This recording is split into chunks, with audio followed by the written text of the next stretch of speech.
yesterday, I sat in my tent right before I spoke and just laid there while everyone was playing the Carlton Spring, just meditated. And things came into my head that I thought I needed to say. But this time I just thought it was the right thing to say. I want to start by thanking Dave for inviting me to speak. It really is amazing to me that it's been 7 years that he's asked me to speak before you. It was the first time that I spoke publicly about my experiences living as a HIV positive person. Turned out not to be the last, because he really inspired me to go out and tell my story again and again. I'd also like to thank David for this community, for creating this ride, the organizations that it supports, the people who are all here, for creating and growing this community year after year.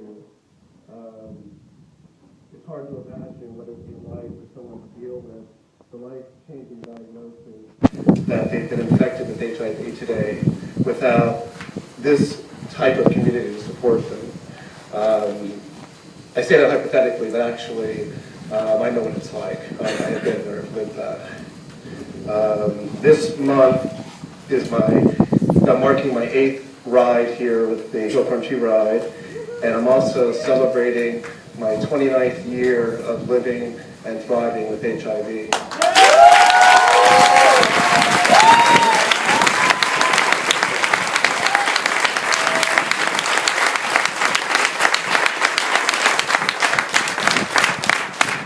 I was infected in the spring of 1983, at a time when we really didn't know why people were dying, except that it was primarily gay men in New York, San Francisco, and Los Angeles.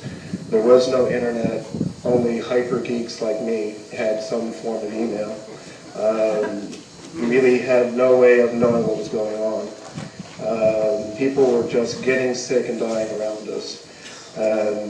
No one was there to tell us what was going on. We just saw it happening in front of us. I had moved to LA in the fall of 1981 to be in one of the few places in the United States at that time where a gay person could live their life openly. And the irony of that is I went there to live my life and be happy, but 6 months after I got there, there was that first news report of this new cancer affecting gay men. So we knew that really, for me, the party was over at that point.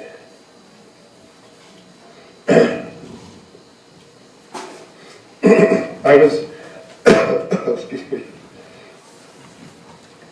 That spring, I knew I was intuitively impacted. I'm not saying infected, because at that point we didn't know it was an infection. I had those odd flu-like symptoms and swollen lymph nodes that so many in the community by this time had almost subconsciously trained themselves not to notice or pretend with all their might that it wasn't happening. It wasn't going to be until the fall of 1985 that I would know for sure that I was infected with the newly discovered HIV virus, and at that point it could be detected.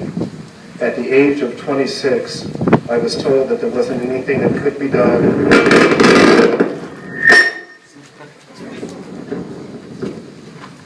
and I could expect to live just another couple of years. My doctor told me to go home, quit my job, make my preparations for the inevitable. It was relatively easy to stay in denial up until that point.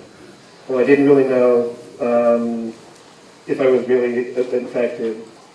After I got that call from my doctor that afternoon in September, it took a monumental force of will to stay in denial. It was really impossible. I was actually living in Germany at the time, isolated from my family, and very few friends close by. I learned firsthand what the soul-crushing fear, isolation, and sadness was like to face death from a disease that I was ashamed to tell anyone I had. Without a community around me to provide support, I took a lot of walks alone in the beautiful forest in the village around where I lived in Germany. I looked at each tree, each leaf. I listened to the wind blow through those trees. And I imagine each time, this might be the last time I'm going to be able to do this. I did decide, though, that I wasn't going to resign myself to giving up on life as had been suggested to me. And I chose to continue to work, learn, grow, and live every day like it was my last. I was given a gift that Tim McGraw talks about in his song, Live Like You're Dying, and I do like Tim McGraw. I did go skydiving, Rocky Mountain climbing specifically, love deeper, and spoke sweeter. I didn't write the bowl, though. When I returned to the States in 1987 and had my family nearby, the reality of what I was dealing with truly hit home. I told my family, my friends, and even my employer what I was dealing with at a time when very few people understood AIDS and most were terrified of it. My family and friends not only stood by me, but formed a community of caring and love around me that sustained me as I fought through severe depression. Without that support and love I received during that time, I would not be here today. When I spoke back here in 2005, I told about a story of one of my most challenging periods I went through in this journey. In '92, I took a job back in Germany to be with my best friend Michael, who succumbed that year to AIDS. And it really did my heart good to hear his name spoken here tonight. I went back to work at the same Air Force squadron that I had worked at during the 80s and had gained, at that point enough emotional and spiritual strength during my time in Boulder, Colorado, that I was ready to take on the next challenge. The day that I arrived, I was told by my friend Art that the person I was going to be replacing had told the military folks that I was going to be working with that he was being, and I have to apologize for my language, but this is what was said, that he was being replaced by an AIDS-infected faggot. He also told me that there were some members of that squadron who had stated that they would not work with me. Not only was I leaving my community of caring and support back in Boulder, but I was entering into a hostile environment where I'd likely be on my own again. But I wasn't going to let those fears of whatever these people thought about me stop me from being there for Michael. So I walked into that work center every day and stuffed my fears and anxieties away about what people may or may not thought about me, and did the best job I knew how to. I had to tell myself every day I was not that label. I was Fred. I was a good and decent person, and I had people that cared about me.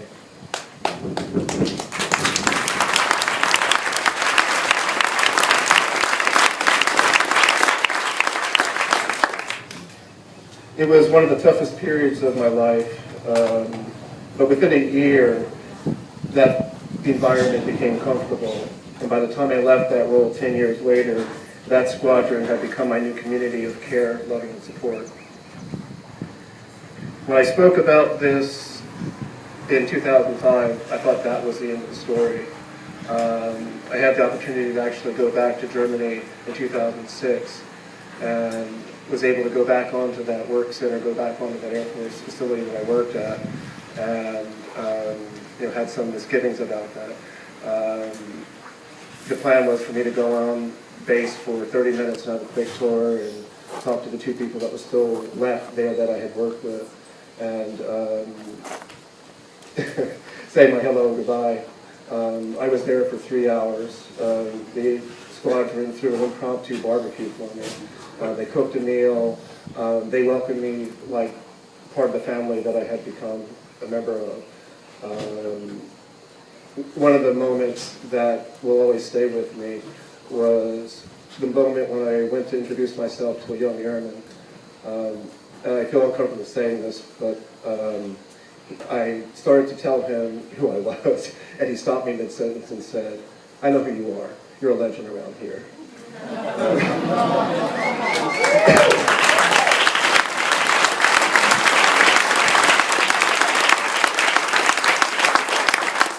I had to really fight to compose myself when I contrasted how I felt that day compared to how I felt 14 years before when I walked into that center. and had to force myself to hold my head up.